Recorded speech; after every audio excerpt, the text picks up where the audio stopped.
Hi everyone.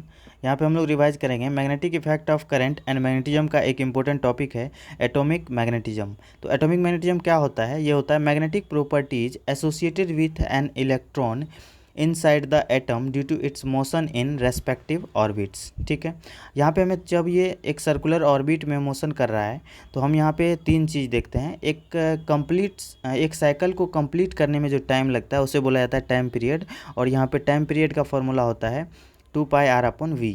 उसके बाद हम यहाँ पे देखते हैं फ्रीक्वेंसी होता है हमारा f = 1 टाइम पीरियड। उसके बाद होता है एंगुलर फ्रीक्वेंसी होता है ओमेगा = 2π/t या 2πf। ठीक है, उसके बाद हमें जो यहाँ पे फार्मूला याद रखना है जिससे हमारा न्यूमेरिकल बनता है वो चार फार्मूला होता है। यहाँ पे पहला है equivalent current, as we know that I = Q/T।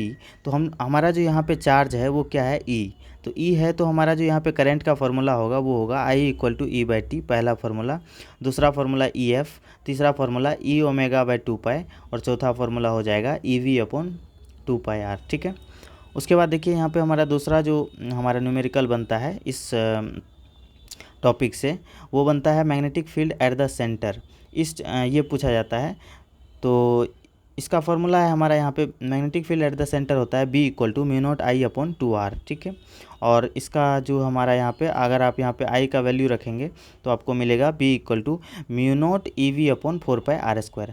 यहाँ पे हम लोग देखें तो B जो है वो इन्वर्सली प्रोपोर्शनल टू r² है, और यहाँ पे R जो है वो डायरेक्टली प्रोपोर्शनल टू √V/B है। ठीक है, उसके बाद देखें यहाँ पे तीसरा जो हमारा यहाँ पे न्यूमेरिकल बनता है वो बनता है मैग्नेटिक डायपोल मोमेंट पे। ठीक है, मैग्नेटिक डायपोल मोमेंट का जो फॉर्मूला होता है वो होता है M = I × πr²। ठीक है, और ये I × πr², यहाँ पे πr² जो है वो क्या है? एरिया है। ठीक है, उसके बाद देखें तो यहाँ पे जो मैग्नेटिक डायपोल मोमेंट है ये इंडिपेंडेंट होता है मास से, मतलब कि ये मास पर डिपेंड नहीं करता है, इंडिपेंडेंट फ्रॉम मास। उसके बाद यहाँ पे जो हमारा मैग्नेटिक डायपोल मोमेंट का इंपॉर्टेंट फार्मूला निकल के आता है वो आता है ये M = EVR/2। उसके बाद हमें जो चौथा फार्मूला याद रखना है वो याद रखना है एंगुलर मोमेंटम का, वो होता है L = mvr। अब यहाँ पे हम लोग रिलेशन देखते हैं M मैग्नेटिक डायपोल मोमेंट और L एंगुलर मोमेंटम के बीच में जो रेशियो होता है वो होता है E/2m। ठीक है, अगर हम इसका वेक्टर फॉर्म देखें तो वेक्टर फॉर्म होता है M vector = (E/2m × L vector. ठीक है, ये नीट में इससे क्वेश्चन आया हुआ है। ठीक है, ये जो यहाँ पे निगेटिव है वो डायरेक्शन को बता रहा है कि मतलब M वेक्टर और L वेक्टर का डायरेक्शन हमेशा क्या होगा? अपोजिट होगा। ठीक है, अब देखिए यहाँ पे M/L = क्या हो जाएगा? Q/2m। और ये जो है ना this concept not only applicable for charge particle but it also applicable for uniformly charge rigid body.